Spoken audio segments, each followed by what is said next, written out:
Good morning friends and welcome to the pre-market view. US markets close with marginal gains and it's supported by extremely good positive data, and the retail sales for the month of Feb was up almost about 1.4%, and overall momentum in the economy continues to show a good growth, which is why we are seeing a lot of strength in the US dollar versus euro, which is at about 1.29 or thereabouts, and the dollar index is at 83 odd level almost.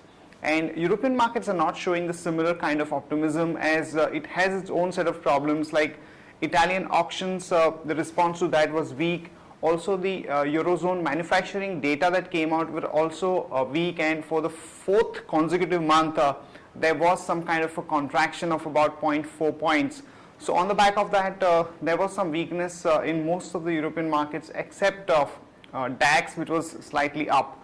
And when we look at the Asian markets today morning, most of the markets are showing weakness except Japan, which is up about 0.3%. And in terms of development, the Bank of Korea has kept its policy rate unchanged for the fourth consecutive month. In terms of flows, the FIs were net buyers in the cash market to the tune of 304 crore, and the domestic institutions were sellers to the tune of 434 crore. Overall friends, our markets also, after pausing again for the fourth or fifth consecutive day, we had some amount of weakness, and yesterday also Nifty was showing a lot of weakness in the last 1 hour of trade, particularly the banking and the rate sensitive sector was at the forefront of the weakness, as we had a high CPI data that came out the other day at about 10.6%. There are some kind of concerns that the RBI may not go ahead with the rate cut, but overall, looking at the current scenario, the GDP growth and the overall indications that one is getting from the industry, the possibility of the rate cut definitely is high. And what is most important to watch out for would be the WPI inflation data, which is going to come out today, where the expectations are that it's going to be around 6.5 odd levels. On that note, let me invite Sadhana to take us through important F&O cues, data and strategies that we can have in the F&O space. Good morning friends, let's have a view on derivatives. Yesterday markets had fallen by more than 1% amid that RBI may not cut the interest rates going further amid rising in retail inflation, and around 6.5 lakh shares were reduced in open interest, with a significant decrease in the cost of carry, indicating long closure has been taken place by market participants. And FIs also were net sellers of approximately 172 crores. Talk about options front. 5,600 and 5,700 put strike side seen a good number of activity, and 5,800 and 5,900 call strike side seen a good number of activity. And implied volatility is also increased significantly by 5% to 10%, so market would remain volatile and uncertain going forward. And the key data which is going to announce today, that is WPI wholesale price index, which will decide the RBI's policy view on which is on March 19, and overall bias would be negative. From intraday perspective, one can go long on Biocon with a stop loss of 275.75, and one can go short on Havells India with a stop loss of 621.10. Here are the important news and events that we are tracking today. First of all, the WPI inflation data is going to be out, and which is likely to come in at about 6.6%. Remember friends, for the past 4 consecutive months we've seen some kind of a decline in the WPI inflation, which has increased the probability of the rate cut by RBI on the meeting of 19th March. And though the CPI inflation continues to remain at elevated level of 10.5, one will have to see what has been the trend of WPI to take the further policy action.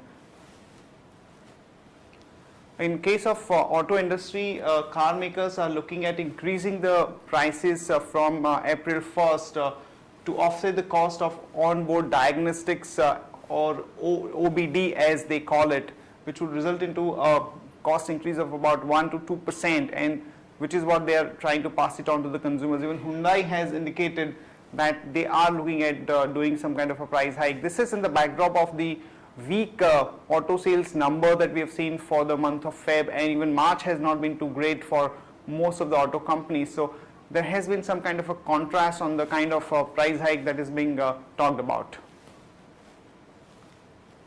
In case of telecom, the government has indicated that they are going to issue show cause notices for understatement of revenue to the tune of about 10,000 crore for the year 2006-07 to about 2007-08.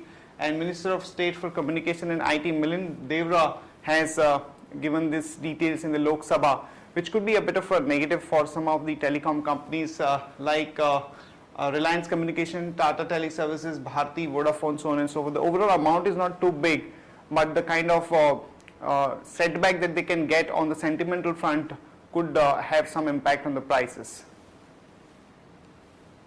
In case of Nalco, the EGOM is likely to meet up today to set the floor price for the stock, which is going to be around about 40 to 42 rupees, and they are looking at getting about 1400 crore by way of this sale. And in case of Kenametal India, the floor price has been fixed at about 435, which is at a steep discount of about 5 to 6% to the closing price, and they are looking at divesting about 28.92 lakh shares in the market. In case of Dish TV, the US private equity firm Apollo Global is looking at divesting 11% stake in the company. So watch out for some action in Dish TV on the back of that. And some negative news for the power discom companies, as the debt restructuring exercise which was undertaken for the weak finances of the state electricity boards has run into rough weather, as Punjab has announced that it may not participate in the revival package as the terms are not too favorable, and this could have some impact on most of the power finance companies like PFC, REC, and some of the banks like OBC and Canara Bank, which have exposure to the power companies, and though some of the banks have said that they will not have much of an effect in terms of NPLs, but this is viewed sentimentally negative for the entire sector. So one can expect negative reaction on REC, PFC and few PSU banks on the back of that. For FMCG, some positive development, and the palm oil prices have corrected by almost about 20%. So companies like HUL and Godrej Consumer could have some benefit of margin because of that. And on the other hand, the copra prices have really shown a lot of strength over the past few months. So the margins for Marico could come under pressure. And at the same time, the sugar prices have actually gone up almost about 20% on a YOY basis. So companies like Britannia and GlaxoSmithKline Consumer, they could have some negative effect because of the sugar price trend.